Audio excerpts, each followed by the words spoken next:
Good morning, my friends. John Benham here. It's actually Saturday morning. It's certainly dropped a good 10 degrees or more.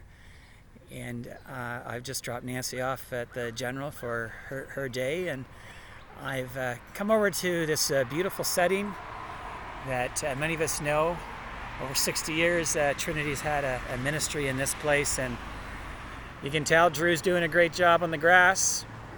We get a little closer to the gardens here, you'll see Michelle Goff's done a pretty amazing job of year after year making our landscape so beautiful. May we always be reminded that in the church that we are a part of, we're surrounded by Edward Johnson School and by some lovely neighborhoods here in Guelph. And as people continue to say, as beautiful as this church is, we are realizing the church is the people. And one of the things I'm learning about this journey right now is, as one writer said, be honest, be creative. I'm certainly learning. This is take 4 of my video this morning. Guess I have to stop being such a perfectionist about what I tape. And also be honest. Be honest with God. And as I talk to people each week by phone or sometimes by Zoom, I do appreciate the honesty when people can say, you know, some days are pretty rough, and some days I'm doing okay. So as I draw us a little closer to the church door here, I'm going to go inside for communion on this Pentecost Sunday, and somebody dearly asked me if I might share this from the communion table. I want to pause here for a moment just to say a word about Pentecost. Diane Butler Bass is an American theologian, Christian. She captures it quite profoundly when she says, this year, particularly in America, it isn't a birthday celebration with balloons and wind and parties and cake. It's it's over 100,000 people have died and thousands around the world. It's a poor soul dying who says, I can't breathe. It's an America where if you're black or you're brown, child, youth, man or woman, you have every right to be afraid. And so we hold our friends to the south deeply in prayer today.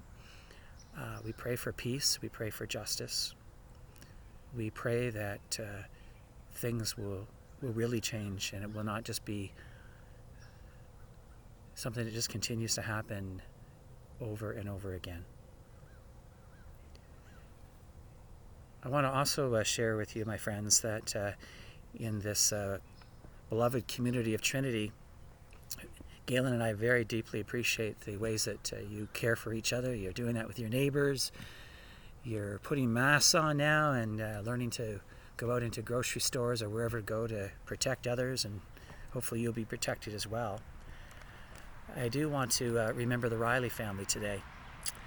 And when I think about Harold Riley, who passed away just a week ago, 92 years, he had a great life.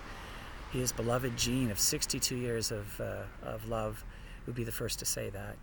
We gathered in the hills of Hillsburg, where he was a potato farmer, and we laid him to rest this week.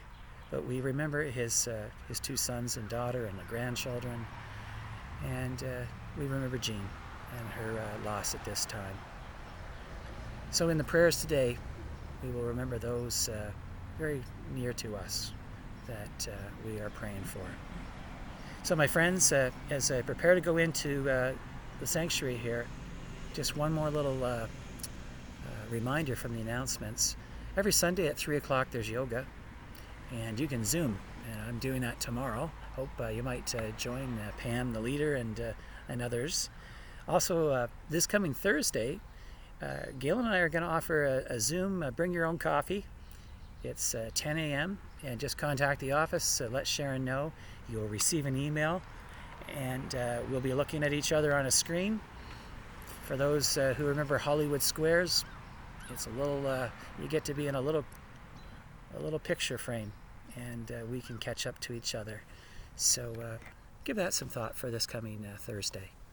Well, let's go into Trinity right now and break bread together this Pentecost Sunday.